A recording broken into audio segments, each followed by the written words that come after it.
सोलापूरमध्ये ठाकरे गटाच्या जिल्हा प्रमुखाने पक्षालाच मोठा दणका दिलेला आहे। पक्षाला सोडचिठ्ठी देत 4 उमेदवारांचे एबी फॉर्मच भरलेले नाही आहेत। माजी नगरसेवक आणि जिल्हा प्रमुख गणेश वानकर यांनी एबीपी माझाकडे ही कबुली दिली आहे। प्रभाग क्रमांक 6 मधील 4 उमेदवारांचे एबी फॉर्म हे वानकर यांच्याकडे होते। त्यांनी भाजपमध्ये पक्षप्रवेश केला। गणेश वानकर यांना तिथे गेल्याच्या नंतर उमेदवारी देखील मिळाली आहे। ठाकरे परिवाराने मातोश्रीबद्दल आजही तितकाच आदर आहे, तितकंच त्यांच्यावर प्रेम आहे।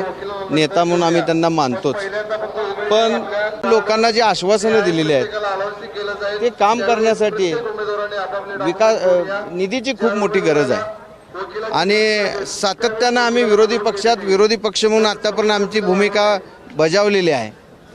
आपण विकासाची कामं आणि लोकांना दिलेली आश्वासनं हे करता येत नव्हती आणि त्यामुळे आज मला भारतीय जनता पार्टीमध्ये जाण्याची गरज वाटली, म्हणून मी त्या पक्षामध्ये गेलेलो आहे।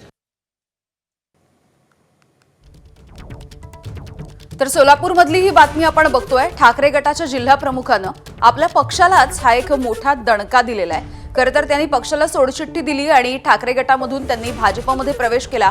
मात्र त्यावेळेला त्यांच्याकडे 4 उमेदवारांचे ठाकरेंचे एबी फॉर्म होते आणि ते त्यांनी भरलेलेच नाही आहेत। माजी नगरसेवक आणि जिल्हा प्रमुख राहिलेले आहेत गणेश वानकर आणि त्यांनी भाजपमध्ये पक्षप्रवेश केलेला आहे।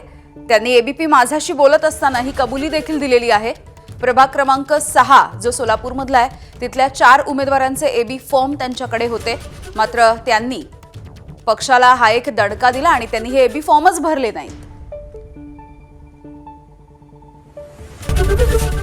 एबीपी माझा, उघडा डोळे बघा नीट।